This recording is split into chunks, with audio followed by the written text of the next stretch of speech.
Great.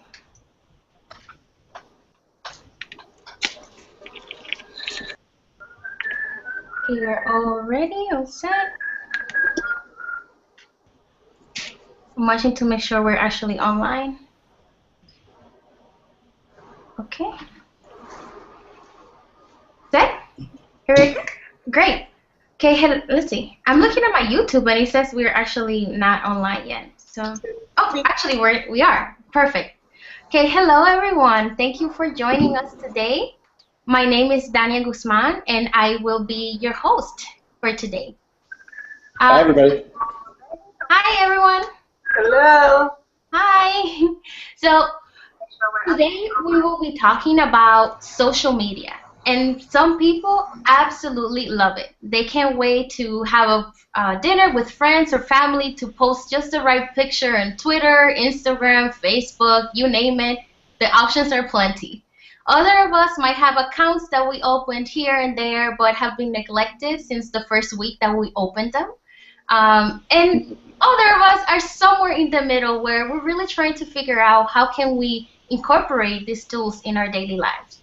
So my hope for today is that regardless of where you are along this spectrum, is that we can think together about how we can use these tools to advance our professional careers and to create meaningful relationships that can turn into opportunities. And to help us in this reflection and to inspire us, I have three amazing panelists who are joining us today. And first we have Jason Lawrence, who is an attorney and a professor at the Rutgers University School of Communication and Information. Hi, Jason. Hi there. Hi, thank you for joining us. Thank you for having me. Thank you. Next, we have Sama Ahmed, who is a successful blogger of the blog Where I've Been. Hi, Sama. Hi. Hi, thank you for joining us. Thanks for having me. And last but not least, we have Emily Susan Gaylord, who is the creative director of Chick Media. Hi, Emily. Hi. Awesome. So to start our conversation, I just want to get a sense of if you can share with us what are some of the social media tools that you use on a daily, day-to-day basis. I can jump in. Okay. So I think that there are two kind of components to here. One is what we use for our business and what we use personally.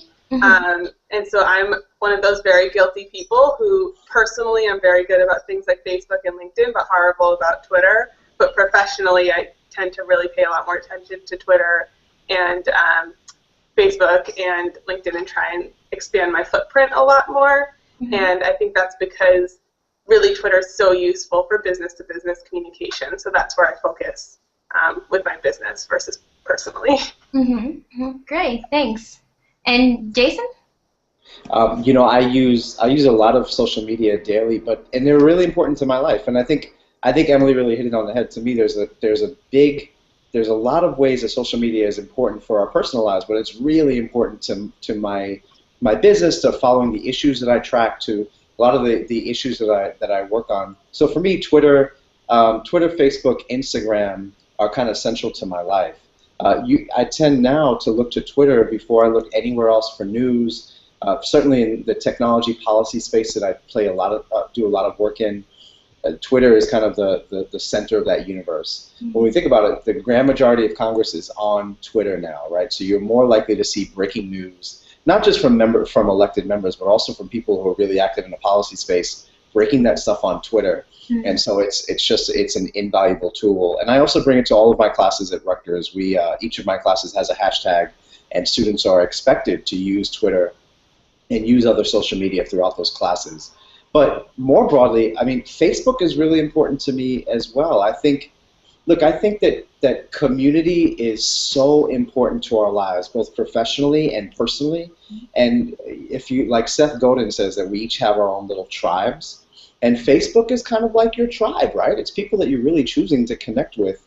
And I think that sharing ideas, news, I love funny stories. It's a really great way to connect. And Instagram really, I think, at least for me, and I think for a lot of people around me, is it's really the place where kind of like a smaller circle of people get access, and I tend to share more about like my mom or stuff going on with my family. But all of those social networks are really important to my daily interactions. Great, thank you. And Sama, any thoughts on from your end? I use Twitter, Facebook, and Instagram on a daily basis, whether I'm posting or, like everybody else has said, kind of seeing what else is happening in both my industry, which is blogging and fashion, and general news. I also have started to get into Pinterest, which I know has a reputation for being like a wedding dream board, but it's actually a really useful tool in my experience to curate information that you find on different sites, and I would say most websites nowadays are Pinterest compatible. So it's a great way to sort of bookmark everything and then have people have access to that, whether it is fashion or even news. I think it's a really great tool. I've just been getting into it, and it's actually really useful across, I would say, a lot of different interests and different fields. I use Tumblr because as a fashion blogger, I need to stay connected to the pulse of what's happening, and it's a great way to see content created by young people themselves rather than what's presented in an established sort of institutionalized publication like a magazine. I value that. I also would say LinkedIn has been a great tool for me as a recent graduate, just to connect with people who are doing similar things and people who are doing things that are completely different than I am doing, but are really interesting to me nonetheless. It's been a really valuable way to create that network, that community, or the tribe. And I think that that's the purpose of social media, again. It's to create those networks of like-minded folks. And I, as a fashion blogger, put a lot of myself out there. So I use Instagram. I have a private Instagram, and then I have a public Instagram. So yesterday, for example, I went to Fashion Art Toronto, which is Toronto, like an alternative Toronto Fashion Week. And I put all of that stuff on my public Instagram because that's probably the easiest way to connect with other people in the industry. Mm-hmm. Oh, great. Thank you, Sam. So from all of your responses, we really see that there's so many different tools and that we get to pick and choose, and each of them can serve a different purpose for us. So that is something that our viewers and all of us can think about, and how can we use this tool both for our professional and our personal purposes differently. And as you mentioned these different tools, can you give us a specific stories or examples of ways in which they have actually contributed, impacted your career opportunities? Any of you who would like to start? Well, I would just start by saying I think the industry in general is moving towards social media. So for a very long time, having a website was the most important thing, and it is still very important in that it validates your business, but you can't interact with a website. And so if you have a large social media presence, it gives you the opportunity to connect with people and potential customer or clients or potential employers in a totally different way. And I can speak to aligning yourself with like potential things that could really work for you. And so where I'm going with this is my business, Chick Media, focuses on women-owned businesses. So finding empowered women who are probably entrepreneurs or have small businesses, things like that, is really valuable to me.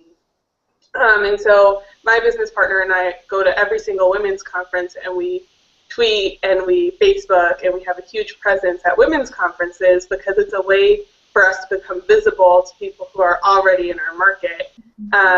And there's huge opportunities around that. Often conferences of big scale will have a call like, please use our hashtag, or we're looking for people to be live tweeting during the day, sign up, and you almost get a press pass when you offer to do that. So it gives you a connection to all of these people just through social media and people who you really want to be connected with, and it breaks down that barrier so much faster than searching on the internet and thinking, all right, maybe this is somebody who might want to give me 5 minutes, maybe, versus, hey, that was a really cool thing you did. I really appreciate your thoughts on this.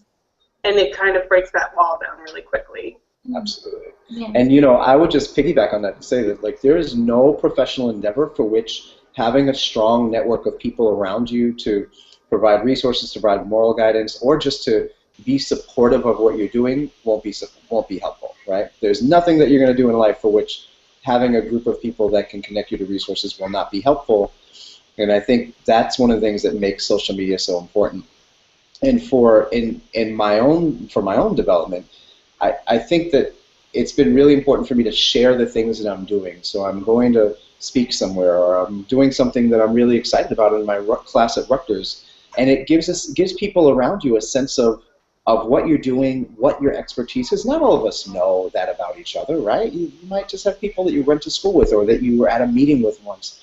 And I just think it's important to share with the world, or your world, what it is that you are passionate about, and that will always create opportunities. That's all opened opportunities for me to go speak places.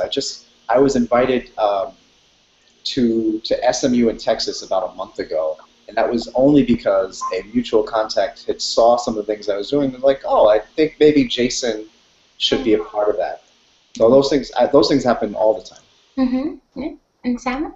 I am part of quite a few blogging networks, which are facilitated by social media. So I'm able to connect with people who are in the US. I'm based in Canada, just for reference, and the UK, and doing different things in different countries and seeing what works for them. And they have been an incredibly rich resource, very supportive, and through them, I've been connected with other people. So again, something that I post on Facebook or Instagram, somebody might contact me. I'm an artist, so I've posted a couple of things, and some folks were interested in buying stuff, and I was like, oh, I just do art for me. But because I got a couple of inquiries, I started up my own online store, and so that was something that was facilitated definitely by social media. That's how I get my word out.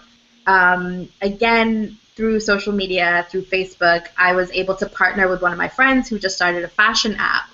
And so when I post outfits of the day, we collaborate together and use each other's networks to both get, my content as well as his app out. So again, that's something that social media has certainly facilitated. When I do sponsored posts for brands, all of it has to do with social media. It's how much influence do you have over your small social sphere. So social media, I would say, has certainly created the blogging sort of industry, I would say, and especially as an online entrepreneur, it's facilitated a lot of those connections for me as well. That's awesome. If I could add one thing, Danya, I think the cool. We were talking before about the different social networks, and one of the reasons why I'm always pushing Twitter, particularly among my students at the university and others, is that Twitter, unlike Facebook, unlike Instagram, is still the only. It's not still the only platform where you can engage anyone from a CEO on down to an entrepreneur somewhere in the middle of nowhere that's just working on something that you really like. And that's still okay. You can insert yourself in conversations. You can just engage them. You can just follow and see what they're about. To the extent that people are still using their Twitter accounts themselves as opposed to giving it over to staff, it's such an important place for connecting around ideas in a way that can be non-threatening and really can open up new worlds in that I haven't seen that in LinkedIn, Facebook, and others. I think it's still a really powerful tool. Yeah, for sure. Yeah, I love Twitter. It's one of my favorite definitely platforms, and but they all have their plus and minuses, right? That we have to consider depending on the purpose of what we're using it for. But you're all talking about how great they are and all these opportunities that they can bring. But I can sense some of my viewers might think, well, that's not for me. I don't know what to do, or how would I even start connecting with people beyond just follow, or we're friends, but we never really talk. So can you really tell us what are some of the things that you do to actually create those genuine relationships that those are the ones that are going to turn into opportunities? Well, I think it can start if you're really new to social media. This is a brand new field for you. I would start from a traditional place, which is business cards. And when I speak to entrepreneurship students, it's always like, get business cards. And then the next step is write a note on the back of that business card about something you talked about with that person, because you don't want it to just be this like empty, oh, hey, remember me? And they'll be like, no, I don't. But they'll be like, oh, we discussed sailing and popcorn or whatever it may be. But then the next step should be connecting with their online presence. And so that's a way to connect it to something that's really traditional networking and start branching into the social media world of networking. But I also think when it comes to looking at career possibilities, if you're really interested in something, social media has given us a way to engage with that without any rules, really. So if you're like Sama and you're in fashion and you want to talk to Sama about fashion, you can probably get in touch with her fairly easily because she has such a strong online presence. And I think the same is probably true for Jason, and I know it's true for myself, that when people reach out to me because they're interested, I'm always willing to give them some time just to chat. And I think that we can think about it. It can feel really obscure and grandiose, and there's all these different platforms, and where do I start? But really, it's the same thing. It's just online instead of meeting someone and shaking hands at a cocktail party, which doesn't really happen anymore. Absolutely. It's true, and I think the business card idea is really interesting in that chances are, if anyone, an employer or a potential partner, someone who maybe wants to do business with you, anyone who wants to figure out who you are is probably going to start with a web search, right? So that means that we have these windows to the world, and we have to think about what it is we're putting out. And I think that the unfortunate thing for younger people younger than me, is that I was able to come to social media after college, thank God. And so for me, I came to the tools thinking, all right, yeah, there's going to be some fun, but I knew that I already had a professional relationship. I think it would be really tough. It must be much tougher if you're on social media, cradle to grave. You have to go through the teenage years and then evolve into this professional life. It just creates a very, very different dynamic. But I think it's important to remind, particularly younger people, that at the end of the day, you will be judged by what you put out on social media, and so there should be some thought about how you craft an image for different audiences. Mm-hmm. So I wouldn't put the crazy stuff on Twitter. Sorry, Sama. So as a younger person, I graduated in 2013, so I'm pretty, sort of looking at this from both a personal and a professional perspective. I would say use something different for your personal life and for your professional life. I think most people have that sort of distinction made pretty clearly. My personal Instagram is private. You can't really search much about me on Facebook, but I do share a lot on my website accounts. I would say when you're trying to make those new connections, try and do it from a place of sincerity. I think whether that's in person or whether it's online, I've definitely gotten some interesting messages, and they clearly haven't looked at anything that I've, published or any of my ideas, and so that sort of is difficult to create a relationship from when it doesn't seem like it's actually you that they're interested in. It's sort of just like an idea of you, perhaps, which is sort of a deep story for anything else. But again, when you're trying to build those relationships, like I've said, it's a fairly neutral ground to go from. You don't exactly have this imposed hierarchy of, how do I get invited? Sort of invited just by being there, and take that as an opportunity to connect with different people or different brands. I did affiliate links, have great relationships with people at iTunes and Shopify and different beauty brands, and that's all just from sending an email. And then they do, of course, like a background check on you by checking your social media and just how you're using that.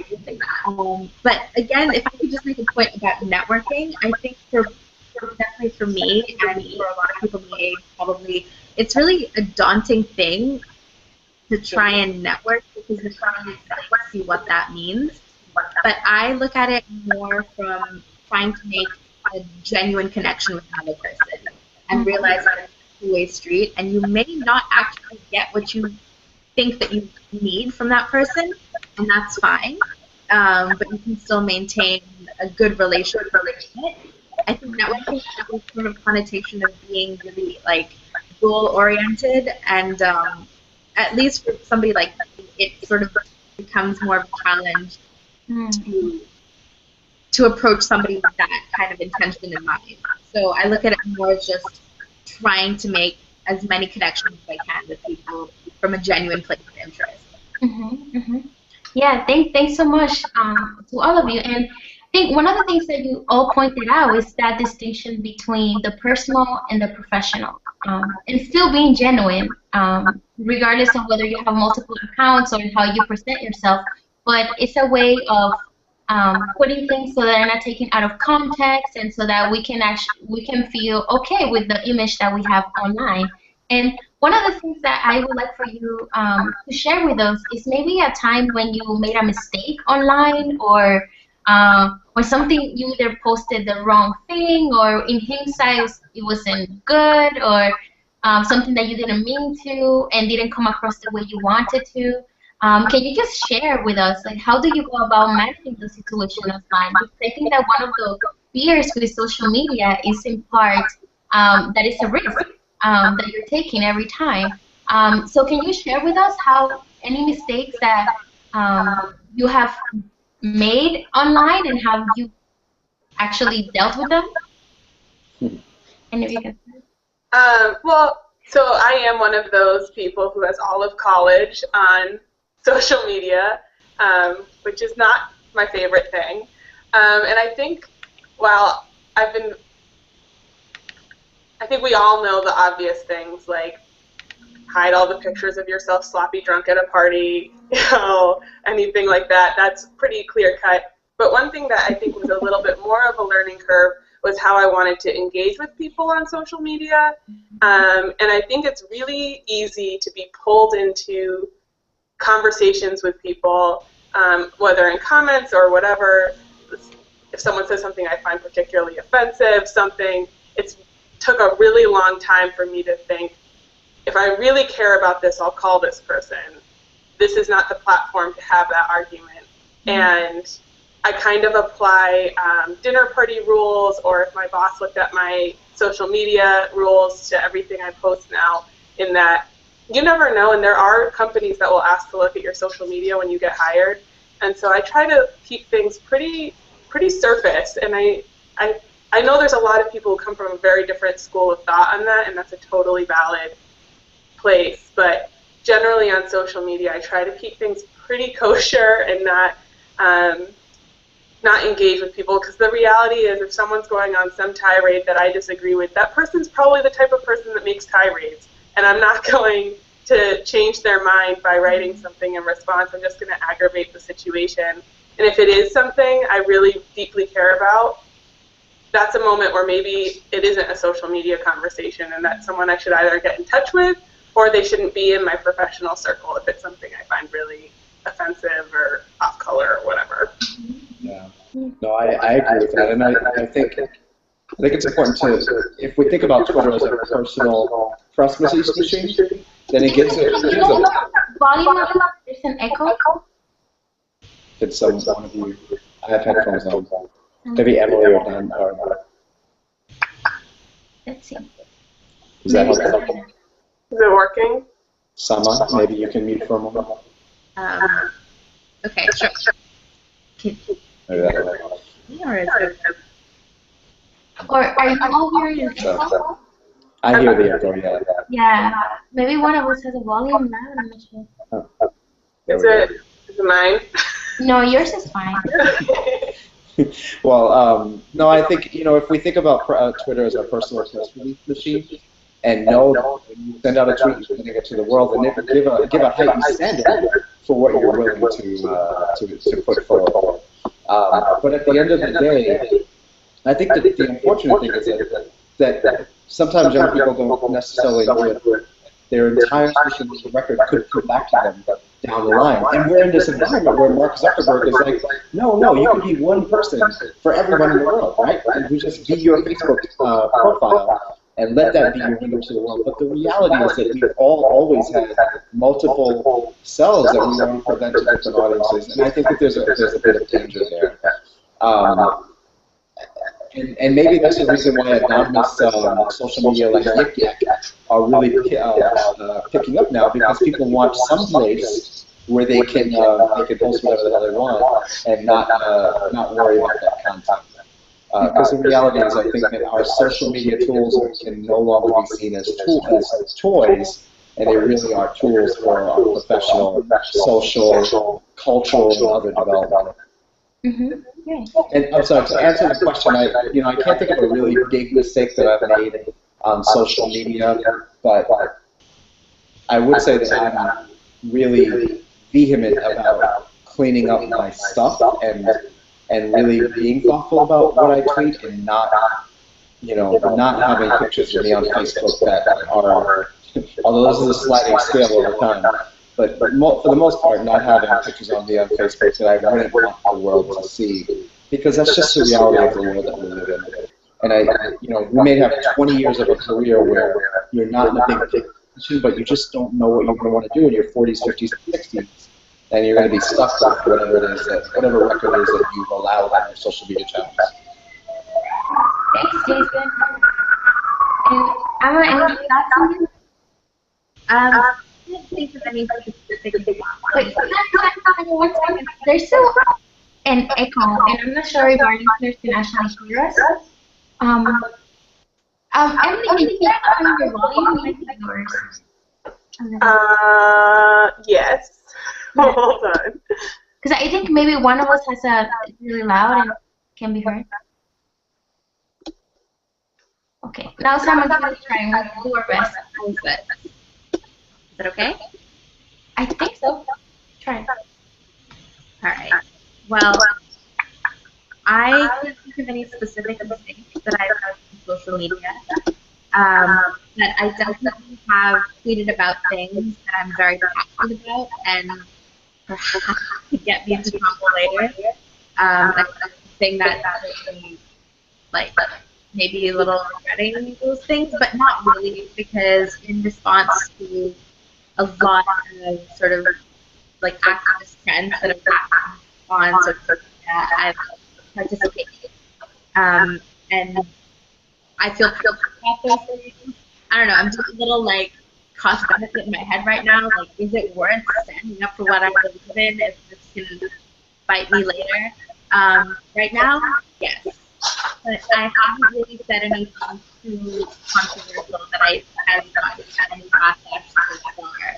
But if you look into my tweet, I've said something about Ferguson, or I've said something about, with racism or sexism, and that may be considered controversial, but I stand by it. Yeah. Cool. Thank you. So I think it's a topic that is relevant because I know sometimes maybe someone's like we don't really think of the implications of our posts that they may have for our professional career and just in general how people perceive us. Sometimes, as great as social media is and texting and all of that, you cannot come across the sarcasm or the emotions that we put and the irony into how we speak don't necessarily come across all the time. So I thank you all for bringing up that point that it's really important to be mindful of what it is that we're putting out there of ourselves for others to see. And I wanted to ask you along that line, if you can just give us some advice for someone who doesn't have an online presence or someone who wants to increase or improve their online presence. What would you tell them? How can they start, and what things they should keep in mind as they're trying to create this strong online presence and community? The first thing I would do is am I still echoing? No, you're fine. Okay, great. The first thing I would do is create a LinkedIn account if I had nothing. And the reason for that is LinkedIn actually has very good Google visibility. So if you are someone who maybe only has personal social media or nothing at all, that's going to defeat those in a Google search result. And as Jason was saying earlier, if you're applying for a job or connecting with someone, the first thing they're going to do is Google you. And the great thing about LinkedIn is it's really just your resume online. And I will say, I recently, so I'm in that 500 plus club, and I'm actually not so psyched about that because I just heard an amazing keynote recently where she said, what's the point of that? Are you actually connected with those people? Do you have meaningful relationships with those people? And I've always been of the perspective, anyone who wants to see my resume can see my resume, I'll connect with everybody.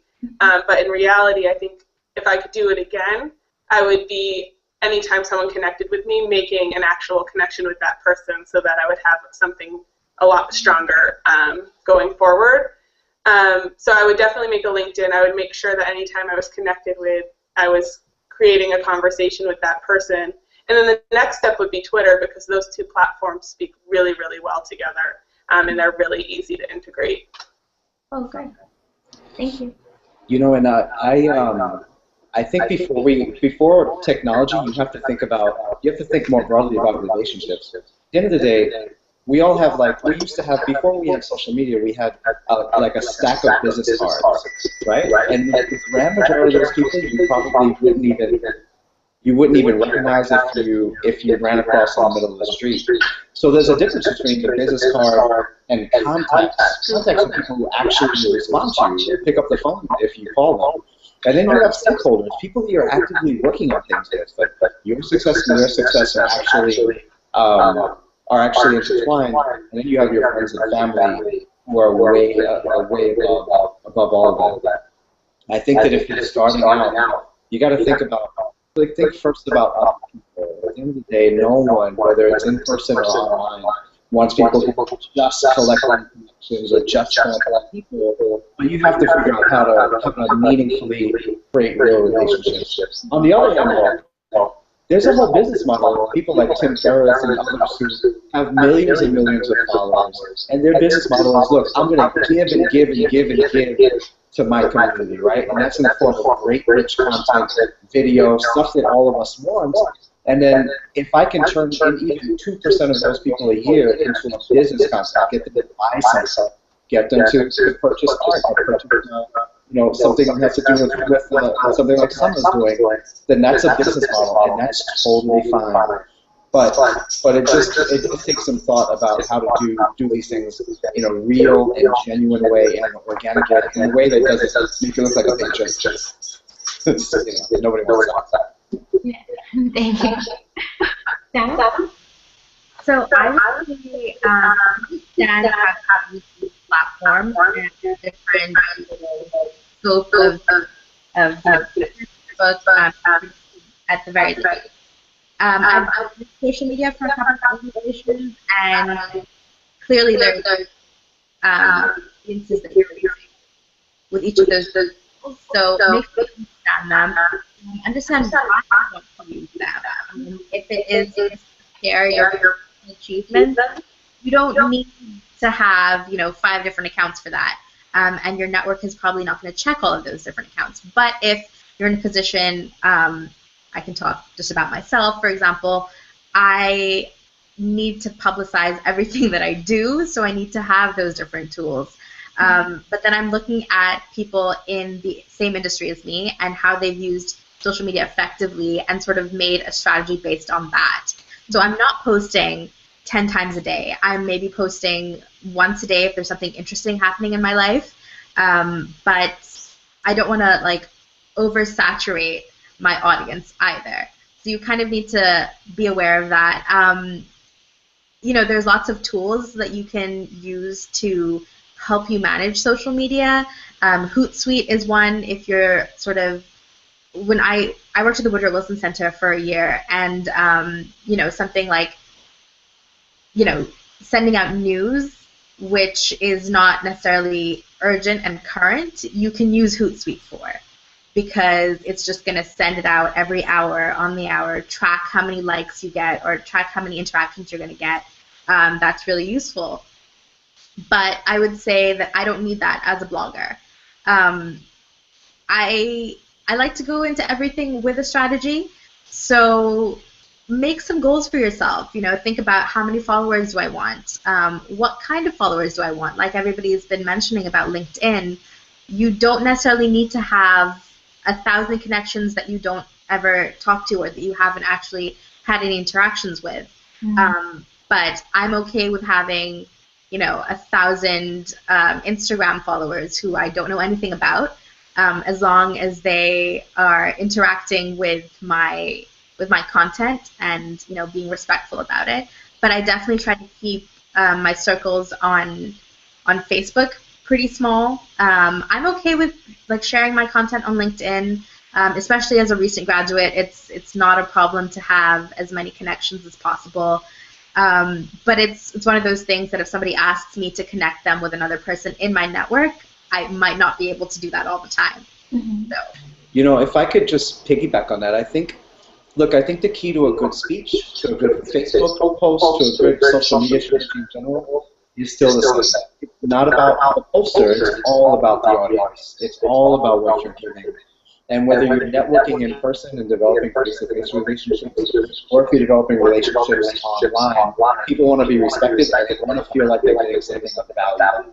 So if you're really about developing an audience or developing a strong circle on any social platform, it's got to be that you're giving value. And that could mean that if it's just your 1,000 or so Facebook friends, people in your tight circles in life, then you got to be adding value to them, right? You got to be sharing the light, sharing the insights, sharing something that people really want to see, and not being a big narcissistic jerk, right? Like the big narcissistic jerk is the person that no one wants to be engaged with on social media. So that means everything can't be about you, your issues, your problem. It's not about you, right? It's got to be about something bigger. And I think it's the same thing about leveraging social media to develop an audience. You got to be giving value to the world. But that's not the grand majority of people. I think the grand majority of people really just want to be on social, right? Have some fun, share cool stuff, and not worry about it. I just think that, just be conscious of the person that you are and how you're trying to use these tools, and then do that. So if you're the person that just wants to play games all day on Facebook, that's fine. There's nothing wrong with that either. But be conscious that there are consequences for all of it, and make some informed choices versus just kind of doing whatever and not whatever. To piggyback on Jason, it comes down to content and whatever your content is, and it doesn't have to be that complicated. And I think as consumers of content, we know what we dislike. Like everybody knows who they hate on Facebook, like whose post they're like, oh God, this girl again.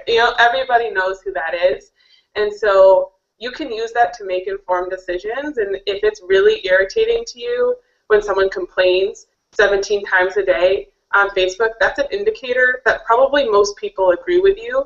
And that's not the kind of content you want to be pushing. And from a professional sense, if you think about it as this really big filing cabinet and every single piece of content you have goes into this filing cabinet, does it make sense together? And I think that's where the difference between personal and professional really makes a difference. Is for Emily Gaylord, I might post 17 pictures of my greyhounds. Most people don't care about that, but my friends and family would love to see that they're cute and running around, and maybe they don't even care, but I don't.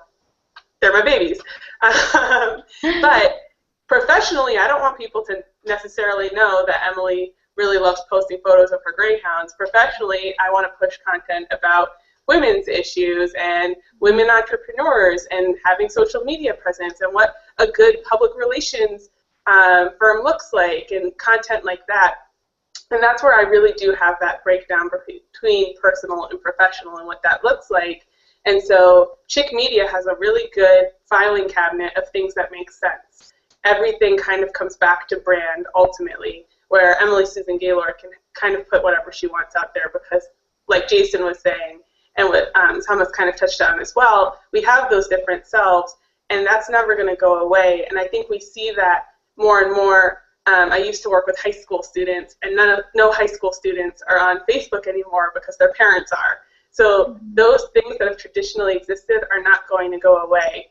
The idea of long content. The way the newspaper was developed was specifically because for as long as we can remember, no one wants to read more than a paragraph of content unless they're really, really interested in it. So these are not things that are new to us. It's just the way that the content's being delivered that's changing. And so we know that. We know what we like to digest as consumers, and that's what our professional brand needs to come back to, is what content makes sense for us. Definitely. Thank you so much, Emily. And we are just about done with our conversation. And to finish it, I would love each of you to share maybe two or three do's and don'ts that you would recommend for anyone when they use social media. So your top, like, absolutely don't do it, or yes, you definitely must do it, as your final advice to anyone. And anyone. I would say do not create an internet persona. Don't say anything on social media that you would not actually say in real life, because, I mean, it's going to, first of all, create a very false sense of who you are, and at the end of the day, if you're going to have to answer for it in real life, realize that you are accountable. It's probably not the kind of, internal divide that you want to have, especially if you're interacting with people from a professional network and you're saying something that you cannot back up in real life. That's not a good idea. I would say, in those professional networks, particularly, talk about yourself as you would a friend. If you would be really complimentary and really flattering to a friend, sort of use that same attitude when you talk about yourself. And I'm not saying you need to be narcissistic, but I think, again, I'm saying this as, somebody who went to Wellesley, somebody who's very much involved with, feminist issues. I think women sort of have the tendency to underplay their achievements, and I would say try not to do that, because you are absolutely in control of how you are perceived in this particular platform. And I think that people have taken a lot of really revolutionary sort of stances and been part of these movements where you can reclaim a lot of that representation for yourself, which I think is incredibly powerful. Do, again, connect with people who you're interested in professionally. Just it's not going to hurt you to put yourself out there slightly and send a tweet to somebody, mention them, follow their page. It's a great way to build up your network. Thanks, Emma. I think that's so well said. I would also just say, do be social, do share, do think of other people, and don't talk about yourself all day on social media. Great. Thank you, Jason. And Emily?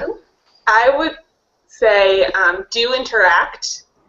Don't just have stuff you throw up there and then ignore.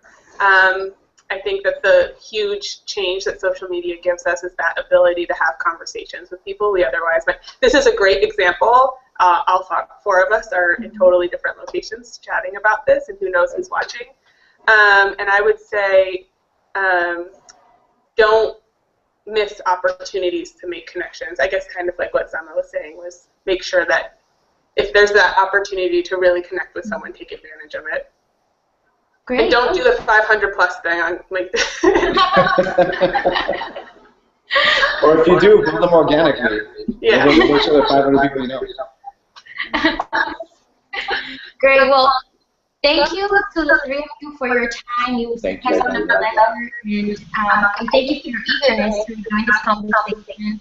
And I thank all our viewers for watching, our current viewers and our future viewers. I hope that you find this information useful to you. And if you have any other burning questions, we're all online, we're all on Twitter, so you can reach out to us there.